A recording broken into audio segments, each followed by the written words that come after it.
Boa tarde a todas e todos. Sou Adriana Mous, presidente e diretora editorial do Diário do Comércio. Vou fazer a mediação desse painel e gostaria de agradecer a você que está dedicando seu tempo para nos acompanhar nessa 7ª edição do Prêmio José Costa.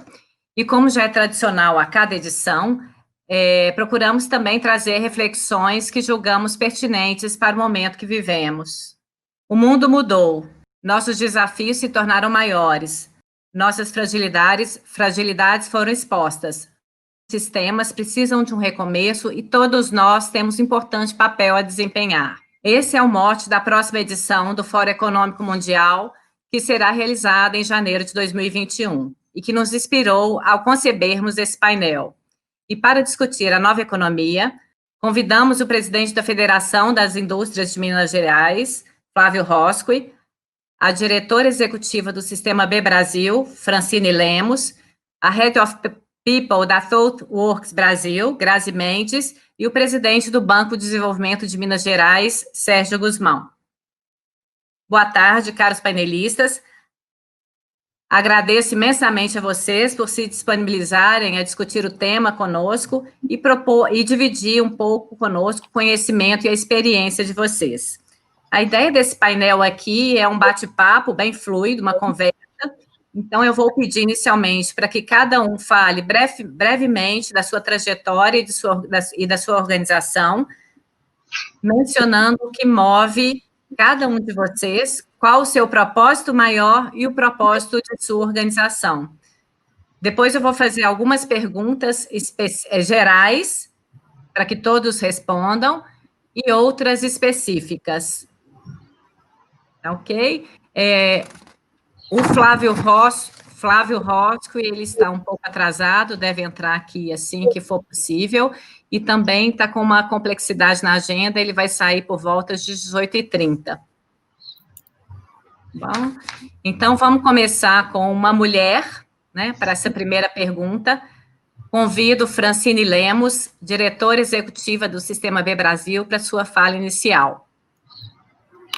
Primeiro, queria agradecer muito o convite de vocês, o prazer estar aqui nesse evento do Diário do Comércio. Eu sou mineira também, então, para mim é sempre uma honra e um super orgulho participar de eventos em Minas Gerais. Então, fico muito feliz de ver um ecossistema de impacto se formando em Minas.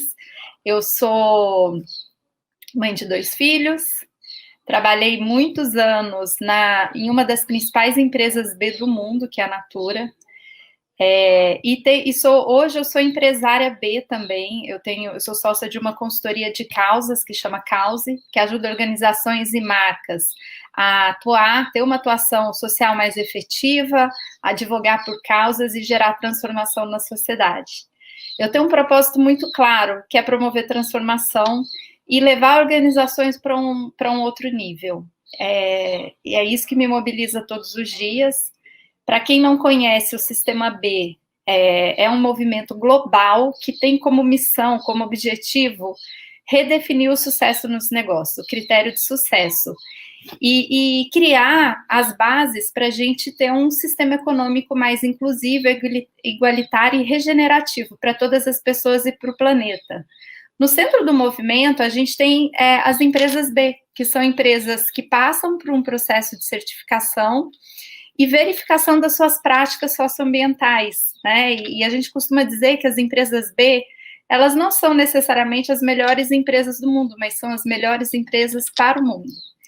E é para isso que a gente trabalha, para garantir que mais e mais empresas se engajem nesse movimento, se engajem na nova economia e consigam construir a transição para um mundo que a gente tanto acredita, que a gente tanto quer e que a gente, no final do dia, quer deixar para os nossos filhos. Então, de novo, um prazer estar aqui com vocês, com pessoas tão incríveis. Tenho certeza que a gente vai ter um ótimo bate-papo. Ô, Francine, obrigada. Eu gostaria, então, de passar a palavra agora para o Sérgio, para ele falar um pouquinho também da sua trajetória, o propósito que o move e a sua organização. Sérgio. Obrigado, Adriana. Um prazer para mim estar aqui com vocês hoje, o BDMG. né, participando com vocês aí na celebração do Prêmio José Costa, que vai muito ao encontro da identidade da nossa instituição também, né. Acho que é impossível pensar na história econômica de Minas Gerais e não fazer referência ao Diário do Comércio e também, de alguma maneira, ao Banco de Desenvolvimento de Minas Gerais na mobilização para o desenvolvimento nesses 58 anos de existência da nossa instituição. Queria, então, te cumprimentar e por promover esse fórum nesse formato especificamente. Gostaria também de cumprimentar a Grazi, a Francine e também ao Flávio Roscoe, que acaba de se juntar a nós.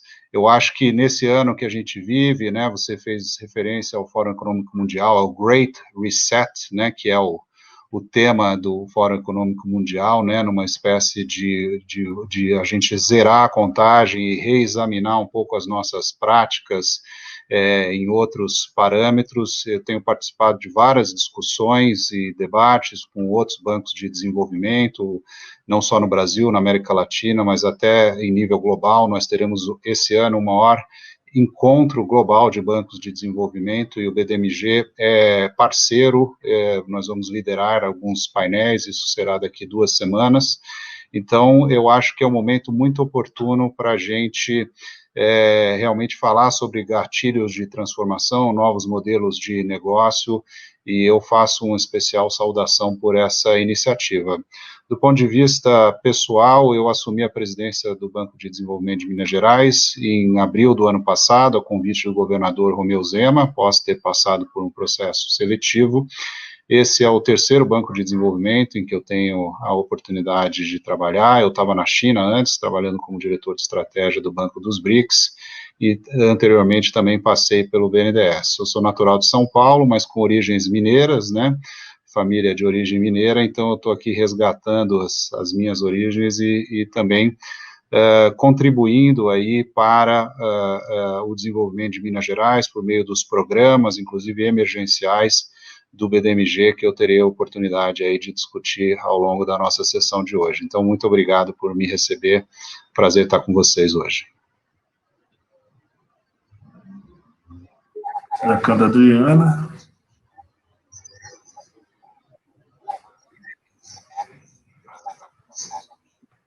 Obrigada, Sérgio. Grazi agora então. Oi, Flávio, bem-vindo. Conseguiu chegar aí a tempo. A gente já avisou aqui que você tem uma agenda depois também. Eu vou passar então agora a palavra para a Grazi Mendes, para falar sobre sua trajetória um pouquinho e da sua organização, o propósito que te move. Grazi, por favor. Obrigada, Adriana. Boa tarde a todas, boa tarde a todos e a todos. É um privilégio, uma alegria também estar aqui nesse painel. Eu sou nascida e criada em Minas, então mineira, apaixonada por tecnologia, por conexões. Eu estou em papéis diferentes, né? Um papel executivo como Head of People da ThoughtWorks, mas também sou professora em programas de desenvolvimento de lideranças, ativista, sou cofundadora de um hub de diversidade e inclusão, também cofundadora de um cursinho popular para Enem Morro do Papagaio. Né? E em todos os papéis que eu ocupo, eu tenho um comprometimento com o futuro revolucionário que eu acredito, um futuro que ele é plural e inclusivo. Né? O papel executivo que eu ocupo na ThoughtWorks, como diretora na área de pessoas, a ThoughtWorks é uma consultoria global de tecnologia. Estamos presentes em 14 países, mais de 40 escritórios. É uma das empresas pioneiras em agilidade. Nosso cientista-chefe foi um dos autores do Manifesto Ágil. É também uma das melhores empresas para mulheres trabalharem em tecnologia e tem como propósito, né, um impacto extraordinário no mundo a partir da nossa excelência em tecnologia e da nossa cultura também. Então, resumindo um pouquinho desses diferentes papéis e também da posição executiva na ThoughtWorks.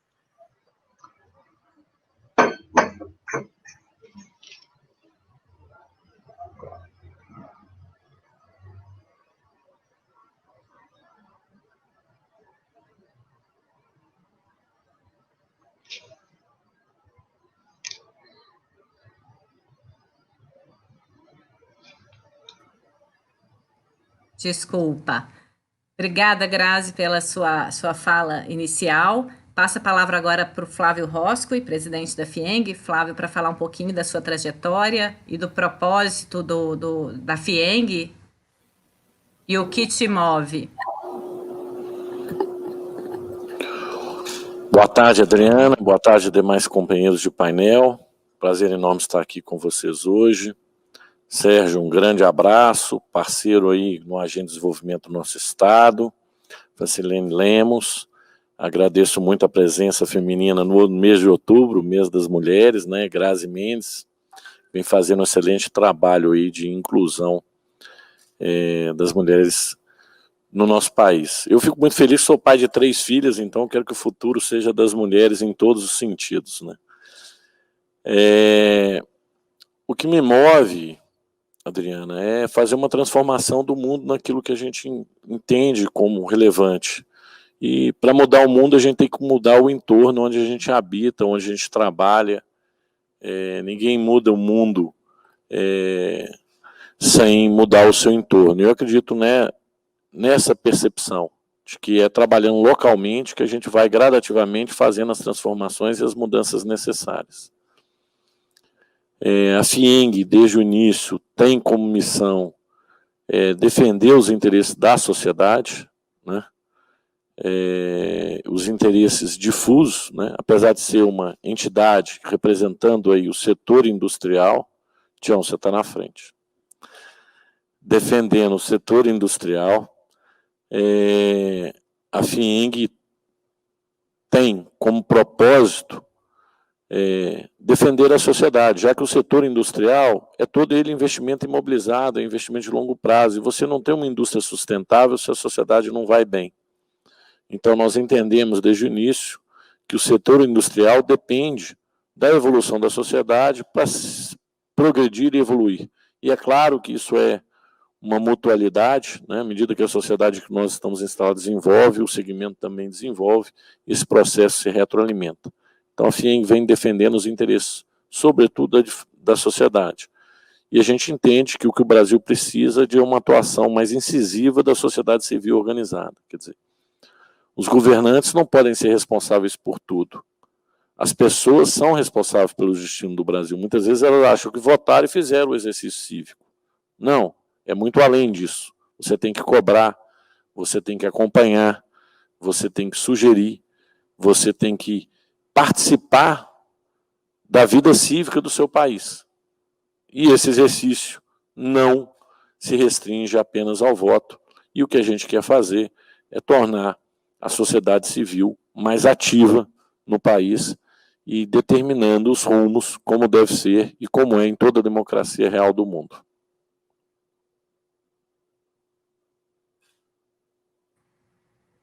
Obrigada, Flávio. O Flávio, eu não sei se o mundo será totalmente tomado pelas mulheres, mas que essa transformação tão necessária passa pelo feminino, isso eu não tenho a menor dúvida.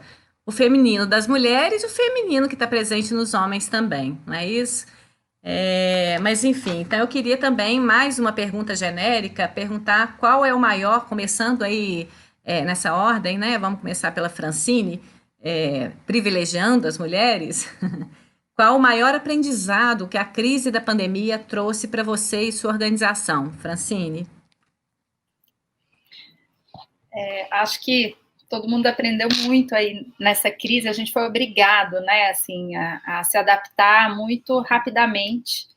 E eu acho que a crise, assim, mais do que tudo, ela não provocou uma mudança. Principalmente, ela revelou, acho que ela trouxe à tona uma situação que já não fazia muito sentido, né? Então, acho que ficou muito evidente durante a pandemia os problemas que a sociedade enfrenta e que são resultados de um sistema econômico que está baseado em critérios equivocados. Então, acho que se eu posso dizer o que a gente mais aprendeu foi reconhecer e enxergar que esse modelo, eu acho que, e como a gente se estrutura como sociedade, precisa, de fato, ter uma mudança, né? Fico feliz de ver a Grazi aqui advogando por tantas causas. E vocês, né, olhando para o desenvolvimento de um estado que é um dos principais estados do país, e ter um jornal do lado, assim, que tem um pensamento que eu acho que de vanguarda. Então, assim, para resumir, eu acho que a crise ela foi um choque de realidade para toda a sociedade. E eu fico muito feliz de contar que durante esse período, eu acho que a gente teve um crescimento no nível de consciência das pessoas e das organizações de maneira geral. A gente nunca trabalhou tanto no Sistema B, e só um dado que comprova como as pessoas ficaram mais ligadas no que importa, mais ligadas em sustentabilidade e querendo fazer uma mudança acontecer. O número de empresas que submetem a um processo de certificação, né, do qual o Sistema B propicia, aumentou em 50%. Eu acho que isso é um indicador de que essa visão de impacto, ela tá acontecendo. Se desde 2019 a gente já via o mundo empresarial olhando para isso com cuidado, então nos Estados Unidos a gente teve exemplos concretos, assim, o Business Roundtable, que é uma colisão de grandes empresários nos Estados Unidos, começou a se posicionar em relação a propósito. A gente via um dos maiores fundos de investimento do mundo, que é o BlackRock, dizendo a relevância de se olhar para o longo prazo e gerar valor. Iniciamos Davos com essa mensagem, e eu acho que mais do que nunca é ter essa consciência de que o Great Reset, né, tipo, voltar melhor, ele é necessário, ele é importante, e eu acho que isso a gente precisa olhar para o papel do cidadão, concordando muito com o que o Flávio trouxe, do cidadão, do Estado. Assim, na Europa, a gente está vendo um papel muito relevante, e se a gente pensa no papel aqui também de desenvolvimento e investimentos focados nos negócios de impacto, né? A gente está falando já do Green Deal, que eu acho que é algo super relevante para a gente olhar. E eu acho que as lideranças empresariais estão olhando com mais cuidado, seja por uma demanda de um consumidor, não importa, seja por uma demanda de um investidor. O fato é que, por pressões distintas e por uma ampliação de consciência, as empresas estão se mobilizando para gerar impacto e apoiar uma sociedade que a gente precisa cuidar mais e mais, porque no final do dia é um mundo que a gente quer deixar aqui para os nossos filhos, né?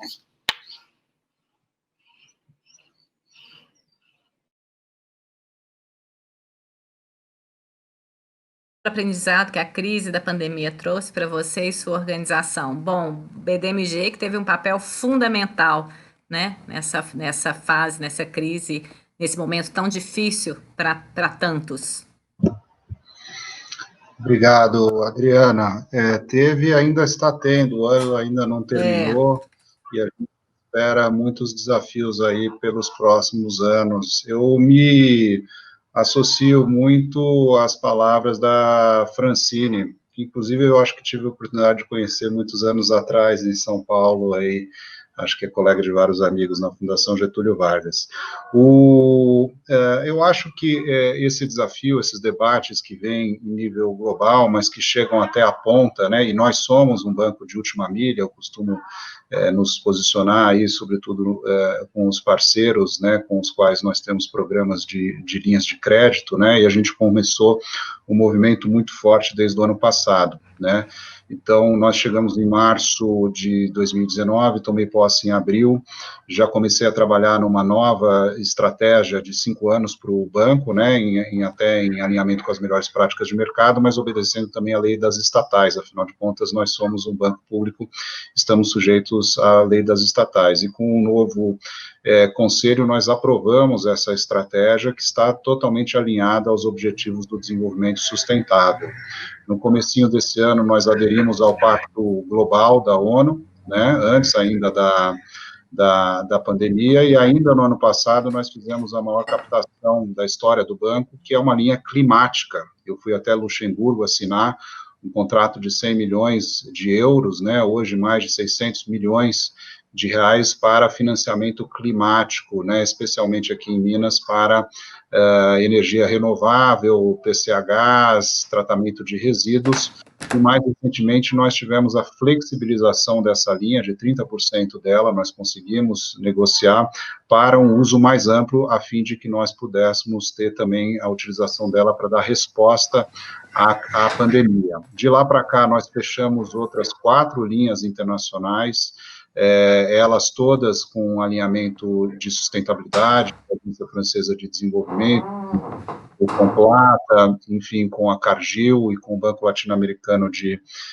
Desenvolvimento. Então, nós integramos uma resposta anticíclica, né, uma série de programas anticíclicos de fomento à economia de Minas Gerais, mas nós conseguimos conciliar e, inclusive, aumentar o nosso alinhamento com a ODS. Então, nós saímos de uma carteira de 38% de alinhamento com os Objetivos do Desenvolvimento Sustentável no final do ano passado, e nós estamos fechando outubro com 76% da carteira que está em construção em alinhamento com os Objetivos do Desenvolvimento Sustentável. Então, o nosso discurso, ele se traduz na prática, um programa robusto, anticíclico, nós saltamos os nossos desembolsos de 1.308 bilhão no ano passado, e já ultrapassamos 2.100 bilhões, fechando setembro, nós estamos aí há poucos dias de fechar outubro com um número ainda mais robusto, e nós aprofundamos os nossos programas na área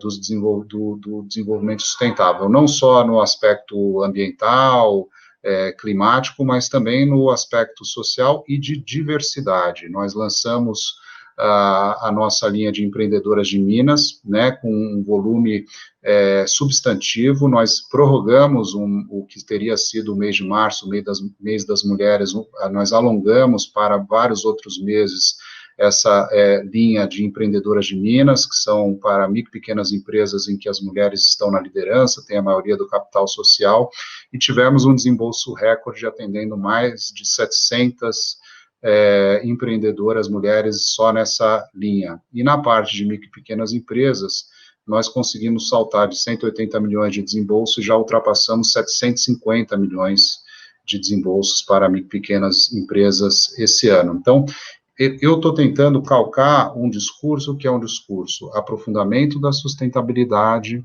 um discurso transformacional, com impacto na ponta, não só na cultura. Já existia um trabalho de cultura, de diversidade dentro do banco, numa espécie de trabalho de RH, que a gente continua comandando, inclusive com o nosso Instituto Cultural, que é o BDMG Cultural, e é o nosso trabalho de BDMG plural, inclusive com várias atividades, feiras, tivemos uma feira afro aqui de empreendedorismo, entre outras manifestações, mas nós queremos chegar na ponta, numa ponta que às vezes não é visível e que não tem os instrumentos para poder conduzir a transformação. Então, eu vejo o papel do BDMG como essa plataforma de conhecimento, provedor de crédito, e um crédito que é transformacional. E também uma plataforma de conhecimento com as atividades que a gente tem feito, webinars, workshops, e várias parcerias que nós fizemos desde o ano passado, inclusive com a FIENG. Nós tivemos aqui um evento magnífico, contamos com o apoio do Flávio, que foi o evento pré-BRICS, né, nós tivemos o BRICS Summit aqui em 2019, tivemos, então, a visita aí de bancos da África do Sul, da China, da Rússia, da Índia, e realmente a gente podendo colocar Minas Gerais como um estado que tem protagonismo no Brasil, é um estado líder, o estado que mais deu presidentes da República para o Brasil, um estado com uma enorme diversidade, segundo maior parque industrial do Brasil, e um estado comprometido com a sustentabilidade e com as oportunidades que a sustentabilidade e a força da diversidade também tem nos negócios. Não é à toa que tem a Francine falando da Natura, do Sistema B, quer dizer, as vantagens e o impacto positivo, ele é geral, e eu acho que a gente tem que trabalhar como uma plataforma que facilita e apoia esse tipo de agenda.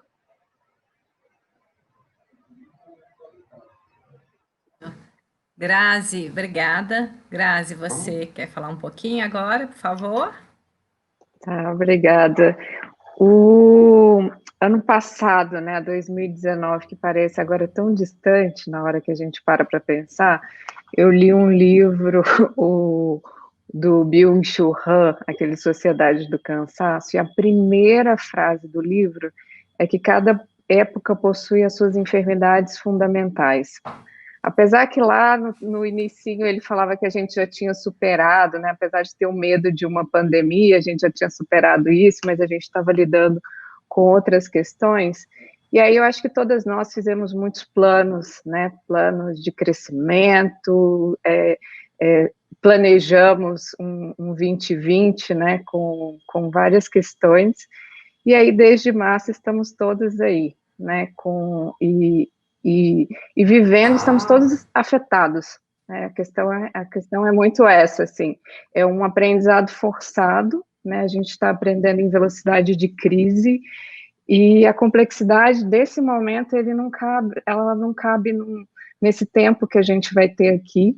Eu acho que a história vai nos ajudar a refletir muito sobre todos esses aprendizados, mas vou pegar esse gancho inicial que a Franciane trouxe sobre a lupa, né, sobre o momento que a gente está vivendo. Então, para além do trauma coletivo das 157.981 histórias de vidas que foram interrompidas por esse momento que a gente está vivendo, né, sonhos, também planos, né, pais, mães, filhas, que muito mais do que números, né, tem histórias que foram interrompidas.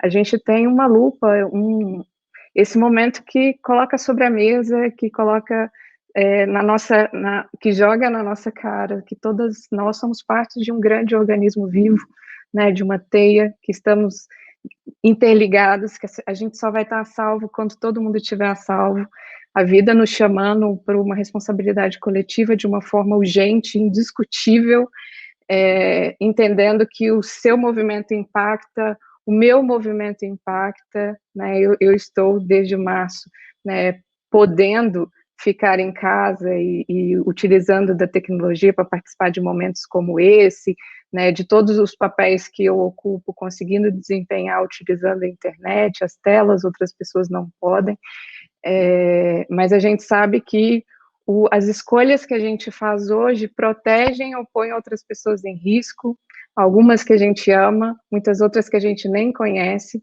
Sempre foi um pouco sobre isso, mas esse momento que a gente está vivendo traz muito isso, assim, essa reflexão.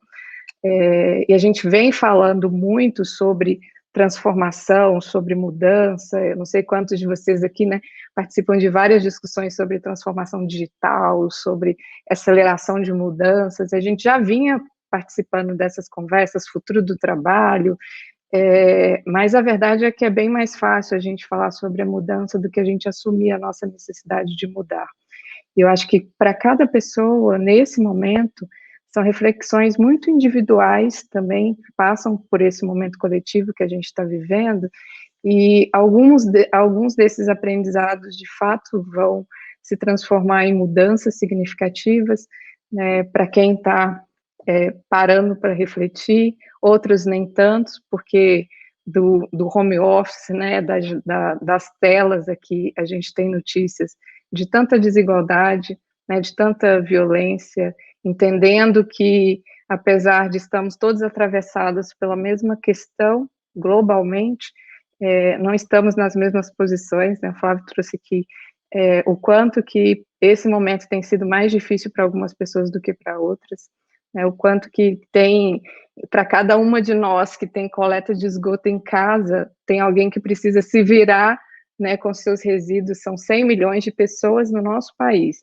ou seja, 47,6% da população, segundo o Instituto Trata, não tem sequer as condições mínimas, né, de saneamento básico. A gente está falando sobre uma crise que requer todos os cuidados da questão de higiene, assim, para cada 2 pessoas que está acompanhando esse momento que a gente está fazendo, que pode assistir aulas online, como meu marido está lá na outra sala dando aula nesse momento, ou então que pode ir no Google, né, fazer perguntas sobre como cuidar das suas hortas, como a horta que eu acabei de fazer aqui em casa, né, tem para cada 2 pessoas tem uma pessoa que sequer tem acesso à internet. Isso tudo já estava aqui muito antes, né, dessa pandemia vir, e é um potencial criativo completamente abandonado e desperdiçado mesmo por uma exclusão digital, e que agora está amplificado, né? Como é que a gente pode pensar num plano e num futuro em que a gente está tão distante, né,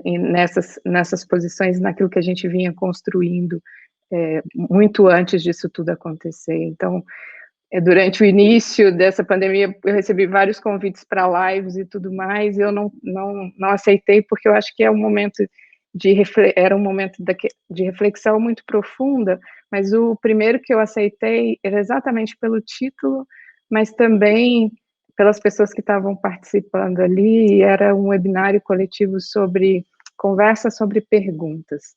Tinha do meu lado o Ailton Krenak, Conceição Evaristo, Marcelo Graves, pessoas que eu admiro, e exatamente para que a gente conseguisse pensar como sociedade, coletivamente, quais são as perguntas que estão colocadas para a gente, em cada uma das nossas dimensões, em cada papel que a gente ocupa, seja nas questões, né, individuais, sejam nas questões coletivas, seja no nosso posicionamento nos papéis corporativos que a gente ocupa, o papel das nossas empresas nessa sociedade, e esse é um pouco dessas reflexões que tem me atravessado nesse momento, mas também que tem refletido em cada um desses espaços, né, que eu tenho atuado. Talvez a Francine tenha trazido um otimismo maior que o meu nesse momento, né, mas eu vou finalizar essa fala com o Ariano Suassuna, né, ele fala que o otimista é um tolo e o pessimista é um chato, e que bom mesmo é que a gente seja realistas e esperançosos.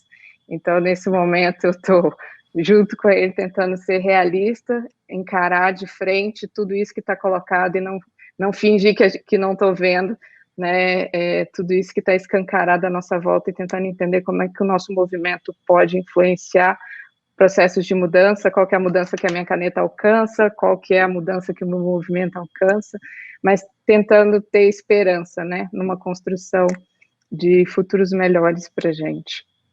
Um pouco das minhas reflexões no momento atual. Obrigada, Grazi. Eu acho que o desafio é essa busca de, primeiro, o entendimento de que as naturezas diferentes são complementares, né? É importante olhar do otimista e também do pessimista, né? Para enfrentarmos a realidade, enfim, mas com esperança e fé, né? E força, sobretudo.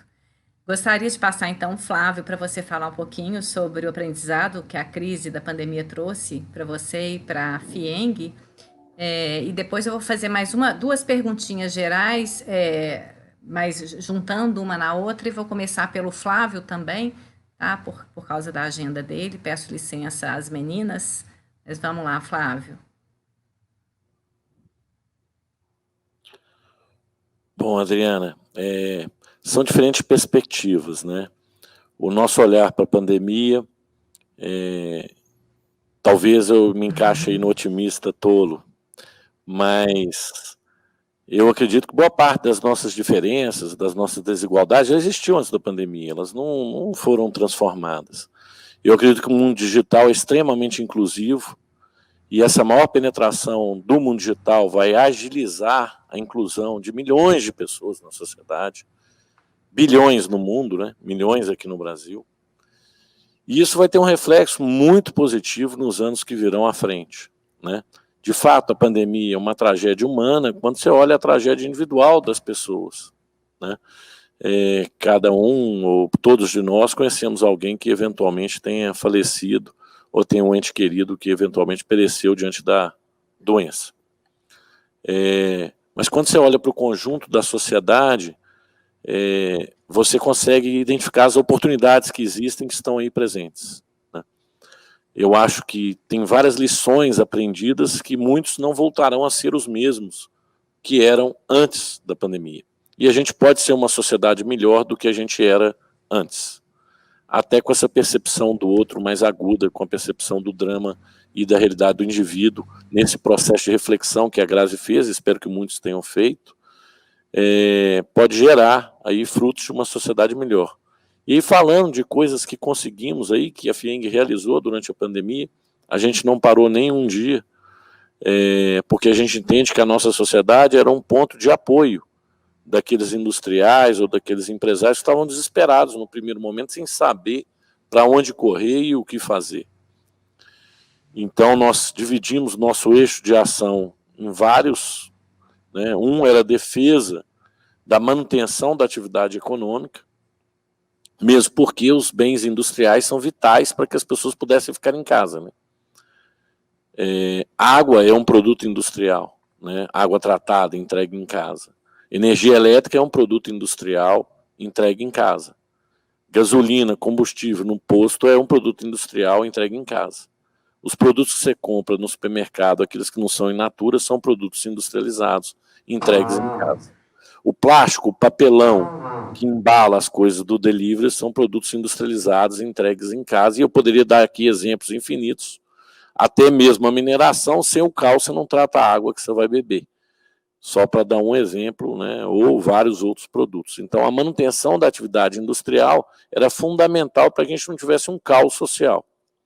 Então, a gente teve uma ótica dessa. Aqui, o governador Zema declarou a essencialidade da indústria, e com isso, e com as medidas mitigadoras de propagação da pandemia, o setor industrial funcionou dentro de Minas Gerais, sem nenhum incidente grave de contaminação nas indústrias. É importante relatar, em função das medidas precavidas, inclusive pesquisas nossas indicam que os funcionários se sentiam mais protegidos na indústria do que em casa, porque muitas vezes, conforme a Grazi falou, a realidade das pessoas é diferente.